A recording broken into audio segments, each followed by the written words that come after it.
So let's kick off. So yeah, today's talk is featuring Patrick, Joyce from ResearchHub on academia's broken incentives. I'll let him do a bit more of an introduction about what he's going to talk about, but just very quickly to go through some of the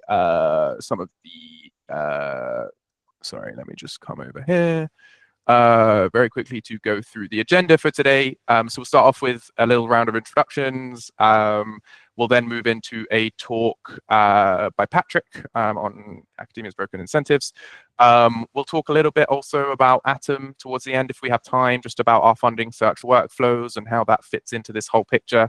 And then, as mentioned, any questions that have come up throughout in the chat, Raf will address in a Q&A. So just to kick us off, I'll introduce myself for those who haven't come to a webinar before or I haven't met. I'm Tom Mayer, I'm one of the co-founders here at Atom Grants.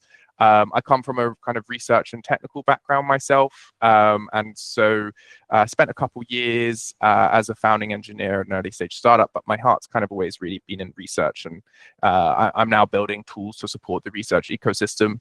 It's actually how I ended up meeting Pat. So, back in the early days of Atom, we were working on kind of similar ideas to what the ResearchHub team are working. And so I think we probably first crossed paths at the conference, and I'm super inspired by the stuff that, Patrick and the rest of the team are working on. And, I'll kind of pass it over to you, Patrick, to tell a bit about your history.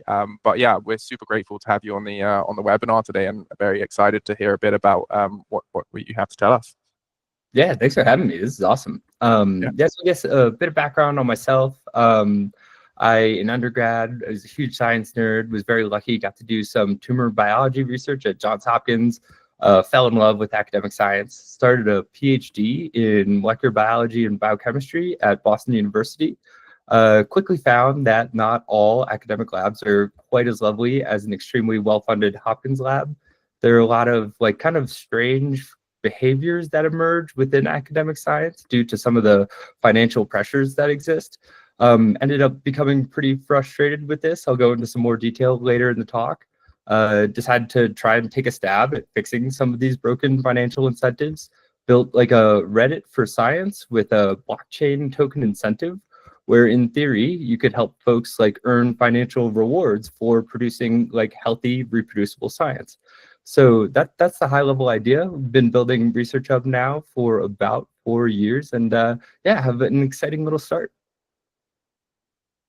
Awesome. So, Pat, do you have a presentation that you're going to share today, or is it just a talk? You can feel free to share.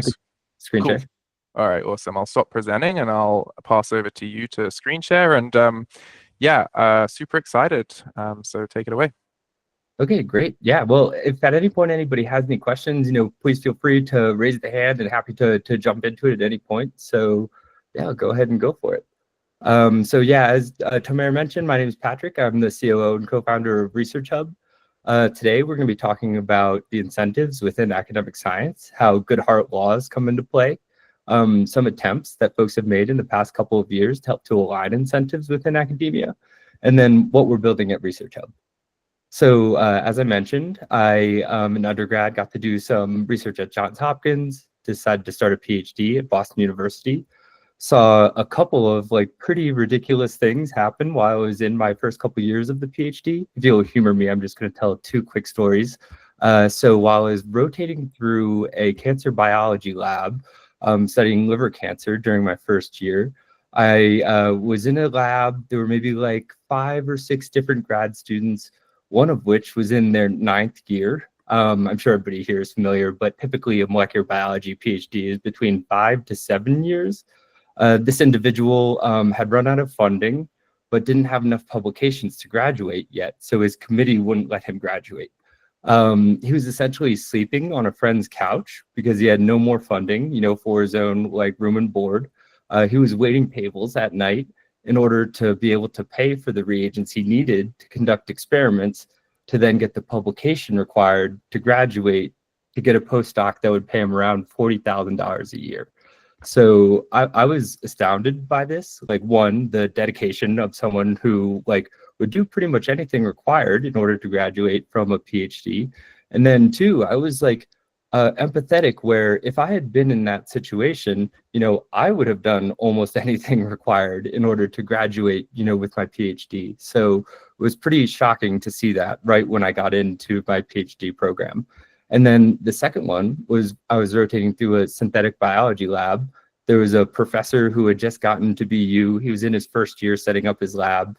He was at UC Berkeley before for a postdoc, had multiple Nature papers. During his first year, like while I was in his lab, he was just incredibly stressed out.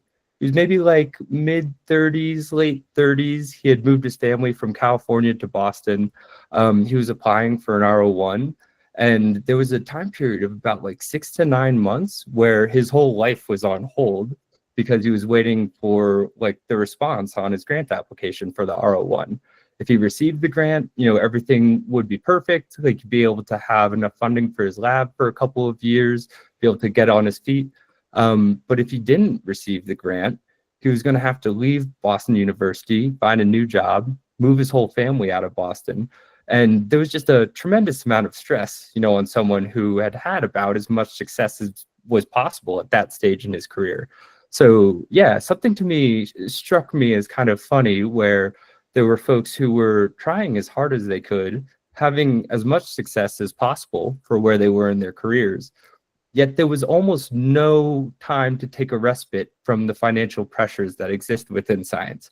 And just realistically, like, if I'm thinking honestly to myself, if I was faced with those financial pressures where the results of a grant application, would dictate sort of the like happiness and safety of my family, it becomes like a, pretty high stakes, and folks, like, pretty understandably will do what's required in order to have success in that scenario. So those were just two experiences that kind of struck me as like pretty odd while I was in my PhD program. And I think, unfortunately, there have been a lot of other pretty odd sort of phenomenon that have been coming out of academic science over the past couple of years, are really being uncovered. So I have a few headlines here to help to illustrate this. The first one on the top left: hundreds of cancer papers mention cell lines that don't seem to exist. So that's pretty funny. A few scientists a couple years ago went through some cancer biology papers, analyzed what cell lines were being used, and found that there were hundreds of papers, some of which were published in high prestige journals, that were mentioning cell lines that just did not exist. It turns out, after looking deeper, these papers were from paper mills. So for folks who aren't familiar, there are these, institutions, might not be the right word, but there are these organizations out there that will help scientists publish a lot of papers in a fraudulent fashion in order to help to boost their own resumes. These are called paper mills. So there's actually like a surprising portion of the entire body of scientific literature that is produced by these paper mills. And when you think about it, it's like a pretty weird phenomenon. Like, what's the benefit of producing fake information and putting it out into the academic, realm for others to consume? Pretty strange. Top right, we have something that I bet a lot of folks here are familiar with. It's gained a lot of popularity over the past 10 years. There's another phenomenon called the replication crisis that's currently occurring. Folks think that between 50 to 85% of all scientific results can't be independently replicated. There have been a couple of studies over the past few years that have tried to get a handle exactly on like what this reproducibility rate is in different fields of science. And a study produced by the Center for Open Science found that over half of top cancer studies fail to be independently replicated. And so this is, pretty disconcerting. Like, a lot of if the estimations are true, where 50 to 85% of all science can't be independently replicated, that means we're building on a shaky foundation that ends up kind of reducing the efficiency of the system as a whole. And then finally, in the most extreme cases that unfortunately are becoming more common over the past couple of years, sometimes there's just like outright fraud within the academic literature. So the most high profile case of this is the amyloid beta hypothesis. In 2006, there was a paper published, ended up being in Nature, that described the pathology for the amyloid beta hypothesis of Alzheimer's. In 2006, there were $0 being spent studying this specific pathway. And in 2021, there were $270 million annually being spent funding research to better understand the amyloid beta hypothesis. Unfortunately, it turns out that the original paper that sparked the whole field included image manipulations and just like blatant fraud. So pretty shocking. Billions of dollars being spent trying to understand a topic that came about due to the results of research manipulations and fraud. And so these things all put together, it's pretty shocking to see. And at the end of the day, I think helps to underline why, in general, the American public and public across the world is losing faith within the scientific institutions in the world. This is a paper published in 2019 that was a meta-science look at how all of this waste is combined within science. And these authors estimated that 85% of all funding is actually wasted. So if 50 to 85% of science can't be independently replicated, and it turns out that less than 50% of all studies that are conducted are even shared. Most folks don't share negative results, for example, because it can actually hurt their career compared to sharing like exciting positive results. And then most folks don't share research in a way where there's enough methodological detail for anyone to assess the quality of the work and then attempt to independently replicate it. And so if this is true, if 85% of all biomedical research funding is wasted, this is in 2009, they estimated that that would be $200 billion annually, or in a kind of like clickbaity comparison, around the GDP of Kuwait. So this is a significant problem that reduces the efficiency of the way that we do scholarly research as a whole, and at the end of the day, ends up reducing the quality of medications that we have in the clinic to help to treat patients. So in order to fully understand the system, it's helpful to take a step back to understand how these incentives come to play. So I think it's important when considering what's going on here to try and empathize with the funders of scientific research. When you think about it, if you're a funder, you kind of have like a hard task. You say, hey, I have $1 million to fund X topic, scientists apply, and then you have to decide who to give your funding to in a way that will give you the best return on investment for that donation. So if scientist A and scientist B applies to your funding opportunity, how do you determine who's the better scientist and who's more likely to have a better outcome from the funding? The problem is it's like impossible to objectively measure scientific quality. Oftentimes, like scientific results aren't appreciated for their full value until years after they're published. So it's just a very difficult task to ask a funder or anyone to try and objectively assess the merit of any given scientific publication. The way that folks do this currently is they use bibliometrics or citation-based metrics. So the two kind of categories these fall into are productivity and impact. Productivity is how often do you publish, and impact is when you publish, how often are your papers cited by others in your field. In theory, this makes a lot of sense. Like if you're a funder and scientist A is publishing more than scientist B, and when they do publish, their papers are cited at a higher rate than scientist B, scientist A is probably more likely to produce higher value research in the future. It's a very reasonable way to assess how to give out research funding. Everyone here, I'm sure, is way too familiar with some of these bibliometrics. Journal impact factor, a measure of how many citations on average publications within a given journal receive. This is often used to kind of rate the quality of a journal that you publish in. H-index is more of an author-based assessment of a bibliometric. This is like a sort of holistic average of a scientist's career, how often they get citations and based on the number of publications, like an aggregate metric. And then when you go to Google Scholar, it's front and center. The top right of the page, very high kind of real estate on the web page. They have all of these bibliometrics to help to provide context to a scientist's quality. Unfortunately, when there's so much competition around grant funding, scientists have realized this is how it works. And in order to have a successful career within academia, you need to have bibliometrics that are attractive for funders to continue to fund your work. This kind of problem is encapsulated by a phrase called Goodhart's law. When a measure becomes a target, it ceases to be a good measure.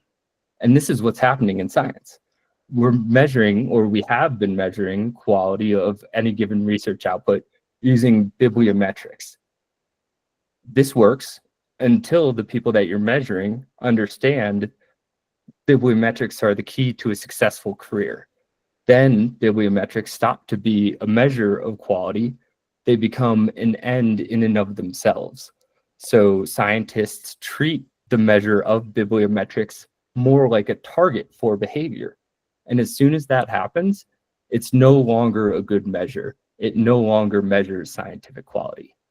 So just to help to illustrate this, like how does this actually play out in practice?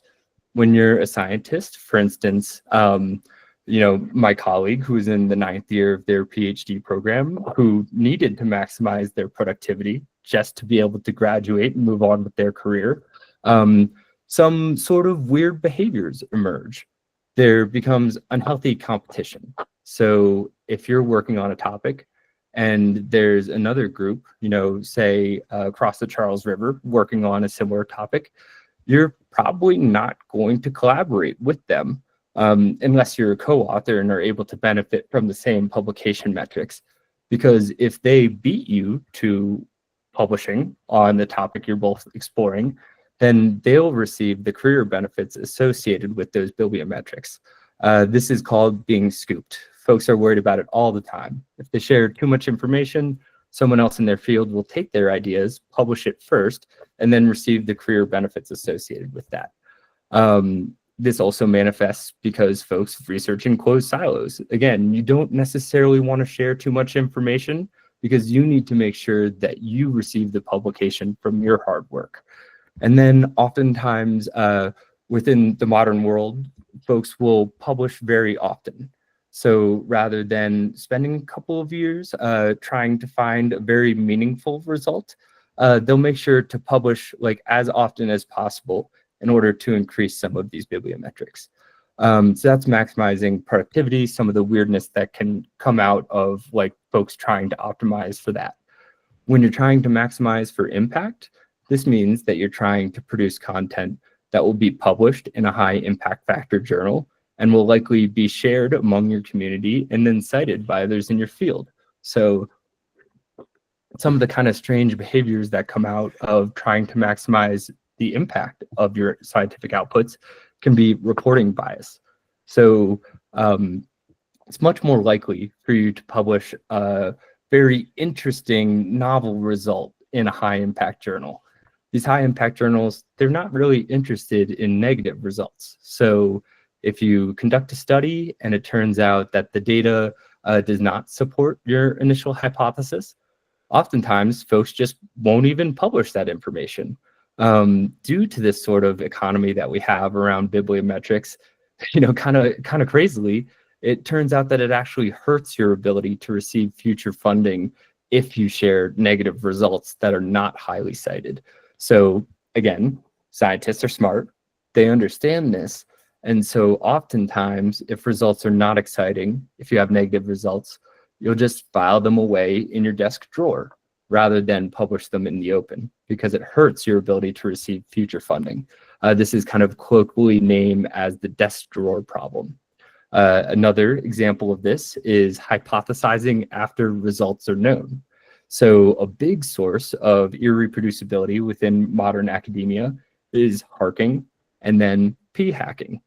Essentially, once you start to conduct a study, if you're anticipating the results will not be as exciting, as you need in order to publish within a high quality journal, there becomes an incentive to tweak your study in order to make the results seem more interesting. So hypothesizing after the results are known means you've already collected the data, and now you're creating a new hypothesis from which to have an exciting finding. This ends up making the results much less likely to reproduce in the future. And then, of course, p-hacking, which is a very common thing, where folks will kind of tweak their statistics in order to make sure that they end up with a result of a p-value less than 0.05, significant results, positive results that are much more likely to be published in a high impact journal, and then make you more eligible for grant funding in the future. And then finally, in the most extreme cases, there's research fraud. So like the amyloid beta hypothesis example, the initial motivation there was the desire to get a high impact publication in order for scientists to move on with their career.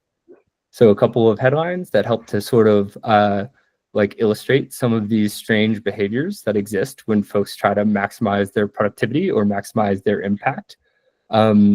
Risk of being scooped drives scientists to shoddy methods.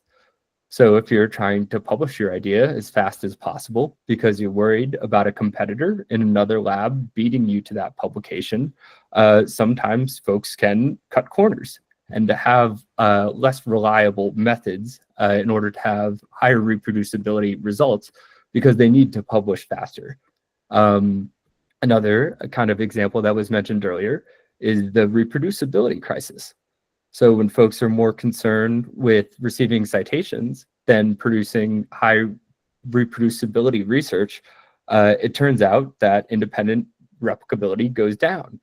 And so we end up in a situation where only 50 to 85% of science can't be replicated because folks are prioritizing citations over reproducibility. And also, folks know why this is happening. The publisher perish culture, where there's such a competitive environment around grant funding, you almost have to participate in some of these behaviors just to have a chance at succeeding within academia. This is kind of amplified by this hyper-competitive job market. In the United States, it's less than 2% of first-year PhDs end up becoming research professors. So that's like a very shocking stat to me.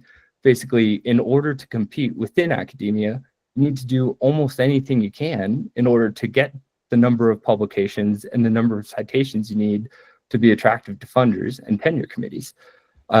This is maybe a crude analogy, but I sort of think of it like Major League Baseball in the 90s. Like a lot of folks had to take steroids just to be able to be in the majors. And if you weren't willing to kind of do those sorts of things, it's extremely difficult to compete. So I think this quote kind of like helps to sort of illustrate the problems that exist within the modern academic funding marketplace. This is Peter Higgs, who did the initial research leading to the discovery of the Higgs boson particle. He was famous for publishing like once every 4 or 5 years, but when he'd publish, it'd be an extremely important result that he thought was going to be very impactful. The quote, "Today, I wouldn't get an academic job. It's as simple as that. I don't think I would be regarded as productive enough." So essentially, the way that we're giving out funding in the modern academic world requires folks to be more productive than publishing once every 4 or 5 years. So therefore, a scientist like Peter Higgs would either have to change his behaviors in order to compete, or he would not be able to have an academic job because he didn't publish as often as is required by modern standards. Fortunately, folks realize that this is a problem, and there's a significant effort among the open science community to try and create some tools that could potentially help to fix this. So one of my favorite examples of this is pre-registration. Pre-registration was a tool created maybe like 10 to 15 years ago within the field of psychology in response to some of the replication issues that had been initially uncovered there. Essentially, a pre-registration is like a blueprint for a study that you plan to conduct. Folks will share a little background on why they'd like to conduct an experiment. They share the hypothesis they'd like to test, the experimental methods they plan to use to test the hypothesis, their plan for statistical analysis of the resulting data, And when this is shared in an a priori fashion, it requires the scientist to adhere to these sort of predefined methodologies. The nice part about this is it prevents two pretty big sources of irreproducibility. The first is p-hacking and harking. So if you predefine your methodology, you predefine your plan for statistical analysis, you have to have a pretty good reason to deviate from it that others can understand the justification for. So you can't just change your plan for your statistical analysis. You can't just decide to conduct additional experiments because you want to explore like something you found within the data. You have to create a new pre-registration, a new hypothesis, and conduct a new experiment if you want to deviate from your initial plan. This ends up kind of tying scientists' hands, but the end result is much higher reproducibility information. These pre-registrations have gained a lot of traction over the past 15-ish years. The concept of registered reports has come out of it. So registered reports are a really amazing concept, in my opinion. It's essentially a journal where accept-reject decisions happen before any data is collected. So scientists will submit a pre-registration to these journals. The pre-registration will undergo peer review, and then a study will be accepted for publication based purely on the merits of the experimental design rather than the perceived impact of the results. So this is nice because that guarantees the scientist publication regardless of what the results are, and allows them to be in a high impact journal if the registered reports journal is high impact based purely on the proposed experiment. The Center for Open Science a few years ago, in combination with the John Arnold Foundation, gave $1 million to scientists for sharing pre-registrations. Essentially, if folks pre-registered their research, conducted the experiment according to the methods described in the pre-registration, then they'd receive $1,000 each. So there are folks out there right now creating tools to help to fix this, and then experimenting with financial incentives that can help kind of encourage their adoption, encourage scientists to take these risks with their own careers in order to try and pursue higher quality information. Another kind of thing that's happened over the past couple of years I'm particularly excited about is the use of prediction markets within science. So maybe 10 years ago, DARPA, the government agency that funds a lot of really high-tech science for the government, created something called replication markets. Basically what they did is they had folks submit methodology and data from different scientific experiments, and then allowed anyone to bet on whether they could be independently replicated. They would conduct the independent replication and then pay out bettors based on who got it right. So the idea here is that you kind of leverage financial incentives in order to use the wisdom of the crowd to help to identify studies that probably, or at least the crowd perceives, are less likely to replicate, in order to help to sort of like allocate funding for independent replications to the studies that the community feels are the least likely to replicate. Another kind of amazing example of this was the LK99 phenomenon from a few summers back. This is a room temperature superconductor where folks were not entirely sure if the results were replicatable. And it turned out that lots of people from all over the world tried to replicate it in real time. And on Polymarket, a popular prediction market, there were folks betting on whether this would happen. So it's not perfect yet, that's for sure, but there are definitely people out there who are excited about ways to use these new kind of tools that allow you to create financial incentives in order to try and align incentives for scientists to produce higher reproducibility science.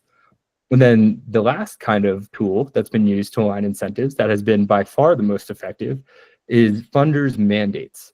So maybe about 5 or 6 years back, the Gates Foundation and Wellcome Trust, they said, hey, any study that we fund from our grants is required to share a preprint. So this pretty immediately caused the adoption of preprints from Gates Foundation grants to be extremely popular. Basically tying open science behaviors and behaviors that help to increase reproducibility to requirements as part of a funding agreement causes like extremely high adoption.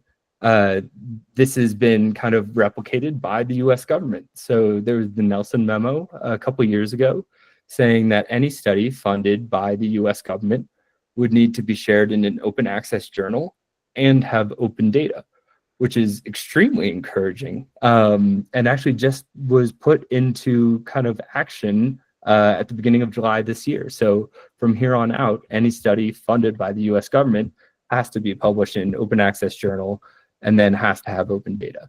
So there are folks out there who are like trying interesting things in order to try and help to improve the ecosystem for funding high quality reproducible science.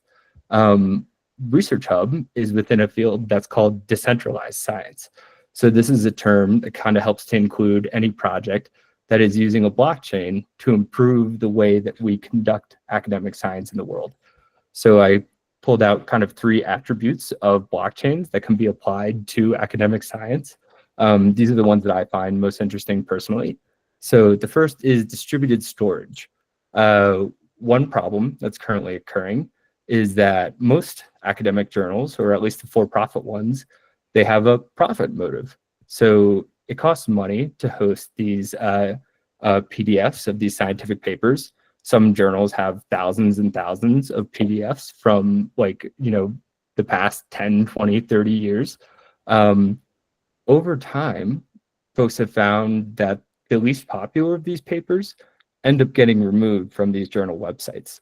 So there's actually been like a loss of scientific literature from the world because it's not really profitable for some of these organizations to continue to host this. A nice part about blockchains is that you're not just reliant on one for-profits company centralized server to host information. You have a decentralized database that has many instances across the world. So this can be applied to science in a very productive way.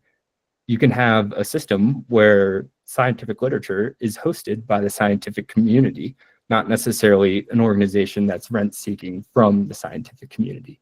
So I find that to be an incredibly powerful use case. In addition, blockchains allow for community ownership. So one of the coolest parts about many blockchain projects is the folks who hold the token actually have governance rights over how the community operates. So people can democratically vote for the future of any given organization and community. You're not reliant on the decisions of like a shadowy board of a for-profit company that has different incentives than the community and user base have. So I find that to be extremely powerful, basically like giving control of the tools the scientific community uses to the scientific community itself. And then finally, I think the biggest problem within academic science is that we kind of have these misaligned financial incentives where scientists need to worry about their own careers and therefore maximize their own bibliometrics in order to have enough money to just do what they love, which is conduct research. So using blockchains, there have been plenty of examples of folks creating really interesting new kind of infrastructures for financial incentives that encourage new, healthier behaviors in different fields. Decentralized finance is a great example. So looking through a couple of examples of these, DeSci Labs is a project that is trying to host a GitHub for Science type of product on Ethereum. So they allow you to share your publications in a way that's in a decentralized database, and in theory, could be stored in perpetuity. Another very interesting project is called Molecule. This is a company based out of Berlin that creates something they call, and this is a little jargony, so excuse me, but BioDAOs. A DAO is a decentralized autonomous organization. It's a way for folks to kind of like self-aggregate into groups and accomplish specific tasks. So the way this works with BioDAOs is you can have investors, scientists, and patients all contribute within one community their money, talents conducting research, and ideas in a way where there's collective ownership over the outputs. So these BioDAOs have minted something called intellectual property tokens, where all of the members of the DAO end up receiving financial benefit from the intellectual property produced by the DAO. So the goal here is to empower all participants who contribute to creating new knowledge that can be monetized to see the upside of that information, not just one company that happens to have the lawyers to be able to actually monetize kind of work that's done. A lot of basic research goes into monetizable IP, and this is a way to potentially short circuit that and help everybody who contributes to cool new technologies receive some of the upside. And then what we're building at ResearchHub is a tool that tries to create new financial incentives that accelerate the pace of scientific research. So kind of our big thesis is that Goodhart's law is almost like a physical law of the academic universe. No matter what metric you use to try and measure scientific quality, there's only so long that it will be valuable as a measure of quality. Eventually, people will understand what's being used to measure quality and start to optimize their research outputs to it. So kind of at the end of the day, you're in this constant struggle where even attempting to measure quality is sort of like a futile exercise, because there's only so long that will be effective within like a real world market. So what we think is the solution here is to accept the fact that it's impossible to objectively measure scientific quality, and instead try and predefine what our community believes is scientific quality and create targets for behavior that scientists have a financial incentive to try and hit. So just as an example, rather than using citations kind of as a way for funders to assess what kind of quality a given scientist has, instead, we can just help to give rewards to scientists who have their studies independently replicated. So rather than receiving more funding by producing more citations, you can receive more funding by producing higher reproducible science. And that's sort of the idea, is that just accept you can't measure quality and instead set targets for healthy behaviors as decided by our community in a community governed way. So here's our product. We kind of have like a academic social media. It's at researchhub.com. This is a place where you can discover new preprints. Currently, we have bioRxiv, medRxiv, chemarchive, and archive in a feed. When you sign up, you say what kind of papers you're interested in, and we provide personalized recommendations. You can comment on these papers, and then you can also peer review these papers. There's inline commenting, and so when you comment on these papers and you share valuable content, you earn our native cryptocurrency, which is called Research Coin. So the way this works at a high level is the folks who are contributing content that's valued by our community receive Research Coin, and with Research Coin, they're able to create incentives for other scientists to accomplish tasks that they're interested in. So here's an example. We have a lot of early career researchers in our community. We had a neuroscientist who was in their PhD who got stuck on a certain method. They had earned some Research Coin over the prior months. So what they did was they created a bounty for an expert to come in and help them get unstuck in the method. So essentially, after creating content that was valued by our community, it gave this scientist the ability to create an incentive to have another scientist come in and help them with whatever task they needed. Sort of the most compelling use case of this so far, the use case we've seen the most kind of traction on, is the idea of paid peer review. So if you're a scientist on ResearchHub, you're creating content our community finds valuable, you want to get a peer review of a recent preprint that you shared, you can use the Research Coin you've earned in order to create a peer review bounty for another expert to come in and share their professional opinion of your paper and how to improve it. We also help to target these scientists, so you don't have to find a peer reviewer. We'll go through our database and help make recommendations to folks based on their own expertise and kind of preferences when it comes to earning these bounties. And we've been doing this now for a couple of years. And just over the last year, we've gained, I think, a pretty decent amount of traction. So this graph right here is total of completed paid peer reviews per week on ResearchHub. And last week, we actually hit our all-time high, which is around 200 peer reviews in a given week. Just to share some context here, something I'm very proud of. This is over 10,000 peer reviews within a given year. And if you look at the flagship journal of science, they do about 5,400 peer reviews per year. So right now, maybe it's not like an apples to apples comparison, but we're doing, almost twice the number of peer reviews per year as like a single high impact journal. So that's not like all of science's titles, that's just the flagship journal. So yeah, it's seen some early signs of life here and pretty excited about it. In theory, on ResearchHub, our community is able to create financial incentives for open peer review, which we perceive to be a healthier behavior than traditional closed peer review. Another kind of way to align financial incentives that we're particularly excited about is funding new research via pre-registration. So right now, funders of science have a huge problem.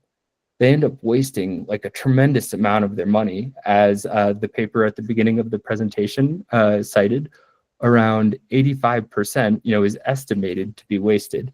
And this seems actually kind of reasonable when you think that 50 to 85% of all science can't be reproduced. In addition to this, a lot of funders spend between 10 to 15% of their budgets just administering research grants. And then they also pay pretty significant indirect costs when trying to fund new research projects. So essentially, they're losing a lot of money just trying to administer research grants in the current infrastructure. And then the end result is an output where it can only be trusted, about 50% of the time.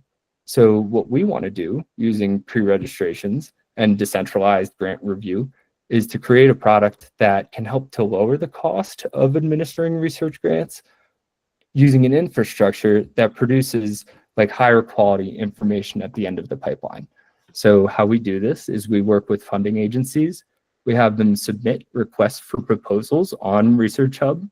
Once they do this, we automatically ping scientists who have expertise within the given field that they're interested in seeing new research projects of, and encourage them to submit pre-registrations.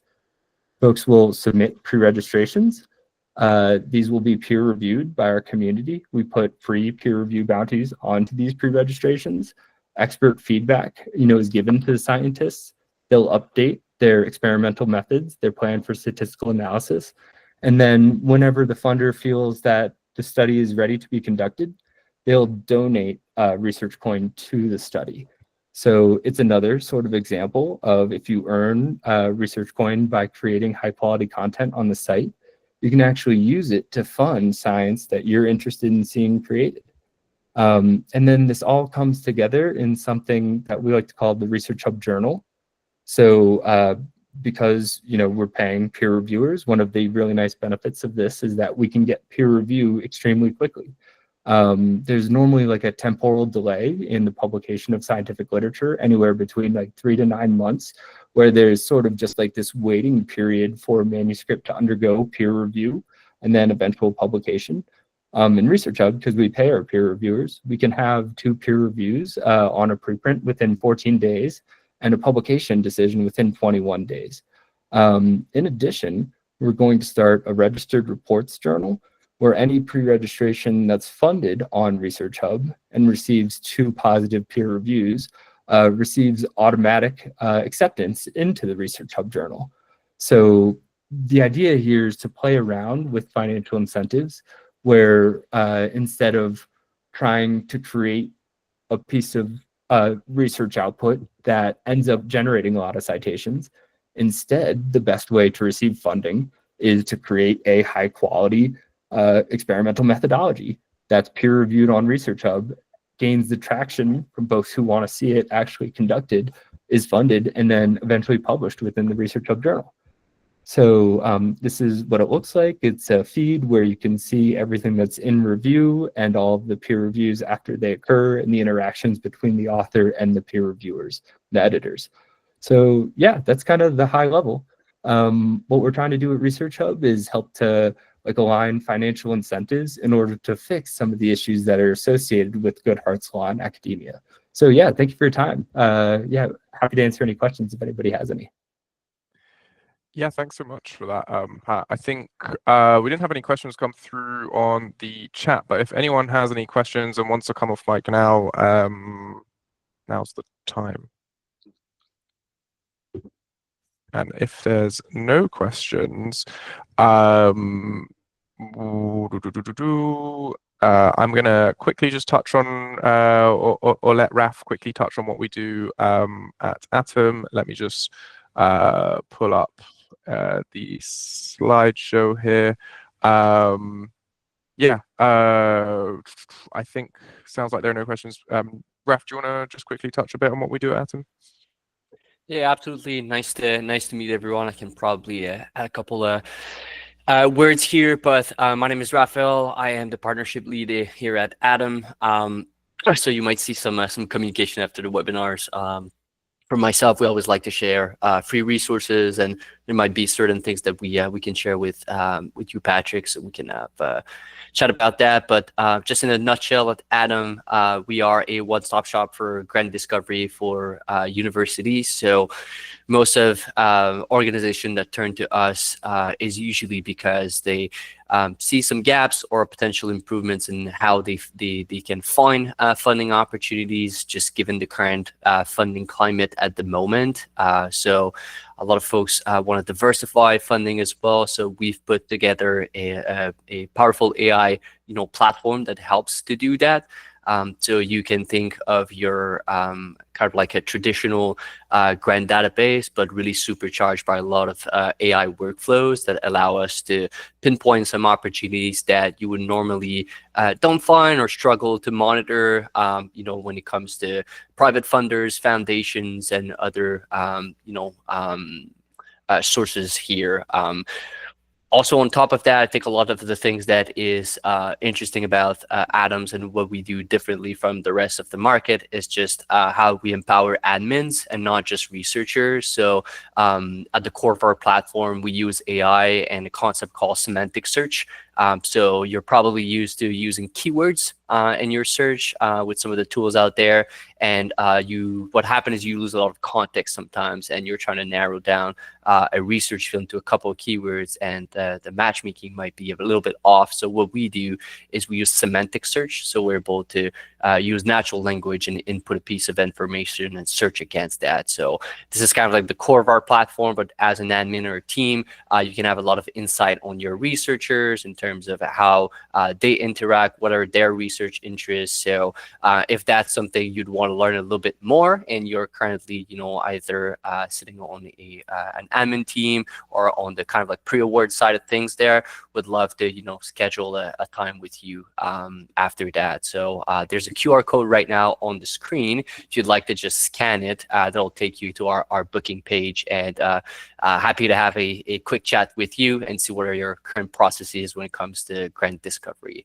On top of that, we're currently launching our exclusive research and development newsletter called Atomic Insights. We're really excited about this. This is really for you guys, everyone who's in the research space here would love to access some free resources, tools. We've recently shared our foundation list. So if that's something that you're trying to do this year, is diversifying your funding, you can just grab that.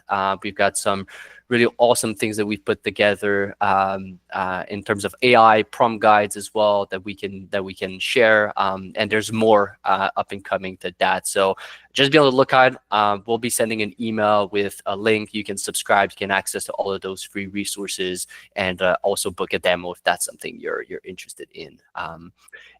Yeah, probably back to you here, Tom. Thanks. Yeah, thanks, Raf. I just wanted to kind of come back a little bit as we had a couple questions coming in while Raf was giving us that information. So yeah, Patrick, maybe the question from Sean in the comments about these stories. Did the student at BU in their 9th year ever finish their PhD? Was question number one.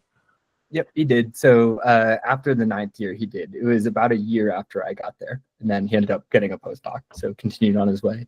And the professor did get the R01 as well. So yeah, all happy stories at the end, despite the stress. And then it's a good point too. It's hard to know exactly what percentage of science can be trusted. I think there is enough to say that like it's worth questioning about 50%, because that's about the highest independent reproducibility rate that I've seen so far. But it is a good point. I don't think you can say it can't be trusted, but I think it's worth approaching with skepticism. Cool. Awesome. Well, I just want to say thanks so much for a really engaging and interesting talk, Pat. Yeah, I'm always fascinated to learn about the stuff that you're working on. So yeah, thank you for joining us today. And yeah, any kind of closing remarks? No, just this is a blast. Thanks for having me, Tamer. And then yeah, if anybody has any thoughts, questions, I'm at Joyce Sticks on Twitter, like the video game controller, and then ResearchHub is researchhub.com. So yeah, would love to hear any other feedback if folks have any. Thanks for the time. Awesome. Thanks everybody. Thanks so much for joining us. Thank you, Patrick.